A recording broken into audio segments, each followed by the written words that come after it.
Debat perdana Capres 2024 sudah dimulai. Masing-masing kandidat sudah mempersiapkan diri. Pada season pertama, masing-masing kandidat dipersilahkan untuk menyampaikan misi dan visinya. Mari kita dengarkan bersama misi dan visi masing-masing kandidat calon presiden 2024. Assalamualaikum warahmatullahi wabarakatuh. Selamat malam dan salam sejahtera untuk semuanya. Bismillahirrahmanirrahim. Negara hukum menempatkan hukum sebagai rujukan utama untuk memastikan hadir rasa keadilan, memberikan kebermanfaatan, dan memberikan kepastian kepada semua. Ini harus dipegang teguh oleh pemegang kekuasaan, baik yang di puncak dan seluruh jajaran. Tapi apa yang terjadi? Banyak aturan ditekuk sesuai dengan kepentingan yang sedang memegang kekuasaan. Apakah ini akan diteruskan? Tidak. Ini harus diubah. Ini harus dikembalikan. Kemudian kita menyaksikan betapa pada hari-hari ini tatanan ketika kita menyelenggarakan pemerintahan sering tidak sesuai dengan prinsip-prinsip hukum yang kita pegang. Karena itulah kami melihat perubahan ini harus kita kembalikan. Negara ini adalah negara hukum, bukan negara kekuasaan. Dalam negara hukum, kekuasaan diatur oleh hukum. Dalam negara kekuasaan, hukum diatur oleh penguasa. Dan kita tidak menginginkan itu terjadi. Pada saat ini, kalau kita lihat hukum itu harusnya tegak begini. Inilah hukum. Dalam kenyataannya, dia bengkok. Dia tajam ke bawah, dia tumpul ke atas.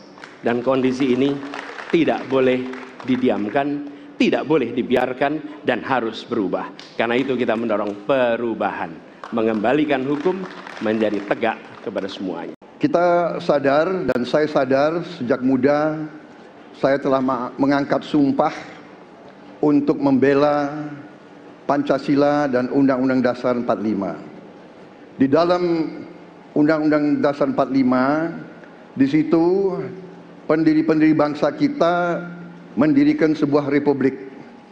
Republik itu harus didasarkan atas hukum dan kedaulatan rakyat. Itulah perjuangan saya selama ini. Dan saya pertaruhkan nyawa saya, jiwa saya untuk membela demokrasi, hukum dan HAM. Kita paham, kita mengerti masih banyak kekurangan. Tetapi kita harus bersyukur di tengah dunia yang penuh tantangan ketidakpastian, di mana terjadi perang di mana-mana, di mana negara-negara begitu banyak yang terjadi perang saudara, kerusuhan, Indonesia masih aman, Indonesia masih damai, Indonesia masih terkendali, harga-harga masih terkendali, ekonomi untuk rakyat kita masih aman. Karena apa? Karena kepemimpinan. Karena apa? Karena manajemen negara yang berhasil. Saudara-saudara, apakah di tengah 280 juta rakyat masa tidak ada kekurangan?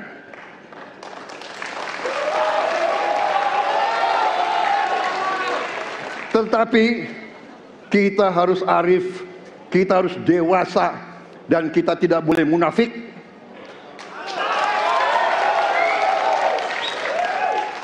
Pemimpin itu ingarso sung telodo, harus memberi contoh. Saudara-saudara sekalian, Prabowo Gibran, kita akan perbaiki yang harus diperbaiki. Kita akan tegakkan apa yang perlu ditegakkan. Dan kita bertekad memberantas korupsi sampai ke akar-akarnya. Memberantas korupsi sampai ke akar-akarnya. Saudara-saudara sekalian, saya kira demikian yang ingin saya sampaikan. Program kita baik, tujuan kita baik, keinginan kita baik. Mari kita berbuat kebaikan demi rakyat kita. Kita butuh persatuan dan kesatuan. Kita tidak perlu saling menghasut, saling mencela, saling menghina.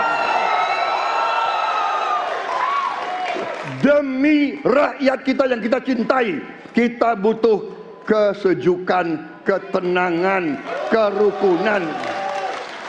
Kita negara majemuk, kita negara ratusan kelompok etnis, berbagai agama besar. Pemimpin harus sejuk, pemimpin harus dewasa. Assalamualaikum warahmatullahi wabarakatuh. Selamat malam, salam sejahtera untuk kita semua. Om Swastiastu, Namo Buddhaya, Rahayu. Bapak Ibu yang sangat saya hormati, para hadirin pemirsa debat malam ini yang sangat saya muliakan. Saya dan Pak Mahfud mulai perjalanan pada saat pembukaan kampanye dari ujung timur Indonesia dan barat. Dari Sabang sampai Merauke. Hanya ingin mendengarkan dan ingin melihat secara langsung apa yang disampaikan oleh rakyat, apa yang dirasakan oleh rakyat, sehingga ketika kontestasi 5 tahunan ini berlangsung, harapan itu ada dan masuk dalam pikiran seorang pemimpin, satunya pikiran, perkataan, dan perbuatan. Ini sesuatu yang sungguh penting. Di Merauke kami menemukan pendeta, namanya Pak Leo. Dia harus menolong seorang ibu ingin melahirkan karena tidak adanya fasilitas kesehatan. Dan dia belajar dari YouTube. Sesuatu hak kesehatan yang tidak bisa didapat. Maka kita sampaikan kepada Pendeta Leo, kami akan bangunkan itu dan kami akan kerahkan seluruh Indonesia bahwa satu desa, satu puskesmas atau pustu dengan satu nakes yang ada. Pak Mahfud juga menyampaikan kepada para guru yang ada di Aceh, di Sabang sana. Ada juga guru agama di sana. Kita ingin membangun Indonesia yang hebat dengan SDM yang unggul. Tapi apakah kita sudah memperhatikan mereka? Tentu kemajuan yang selama ini ada, mesti kita lakukan jauh lebih cepat. Lebih satset. Dan perhatian itu mesti diberikan. Dan itulah di sana kita memperhatikan nasib para guru termasuk guru agama. Insentif kepada mereka kita berikan agar mereka bisa mengajarkan budi pekerti yang luhur dengan moderasi agama yang ada. Bapak Ibu, cerita ini belum cukup. Saya berjalan ke NTT. Kami ketemu dengan masyarakat yang ada di sana. Pak Ganjar, kenapa kami anak muda tidak mudah mendapatkan akses pekerjaan? Padahal itu hak kami. Kenapa kemudian kami mendapatkan kesulitan untuk akses internet padahal kami butuh belajar? Tidak sama dengan yang di Jawa. Catatan inilah yang mendorong pikiran kami, internet gratis untuk para siswa yang sedang bersekolah. Agar mereka punya kesamaan dengan kita semua yang ada di Jawa ini. Kami bergeser lagi, kemudian ketemu kawan-kawan penyandang disabilitas di NTB. Betapa bahagianya saya karena ketemu dengan orang yang berjuang dengan keras agar dia bisa setara dan pemerintah mesti perhatikan mereka untuk memberikan kesetaraan pada mereka itu. Tapi Bapak Ibu, saya mendengar ketika demokratisasi mesti berjalan dan demokrasi mesti kita jaga bersama, ada Ibu Sinta yang ketika menyampaikan pendapat harus berurusan dengan aparat keamanan. Ada Melki, ketua BEM yang kemudian ibunya harus diperiksa. Maka yang seperti ini harus usai. Dan mereka bisa mendapatkan kebaikan-kebaikan kalau governance terjadi. Maka yang ada di Kalimantan kami temukan. Masyarakat Dayak, mereka suku-suku yang ada, libatkan dong kami agar kami bisa mendapatkan akses yang sama. Semua ini bisa berjalan kalau kemudian pemerintahnya bersih. Pemerintahannya bisa akomodatif. Dan kita sikat korupsi itu tidak dengan kata-kata, dengan keseriusan. Pak Mahfud adalah mitra saya yang selama ini sebagai Menko mengeksekusi itu dengan baik. Kita akan lakukan itu, kami mohon dukungan rakyat, perintahkan kami untuk mengerjakan itu.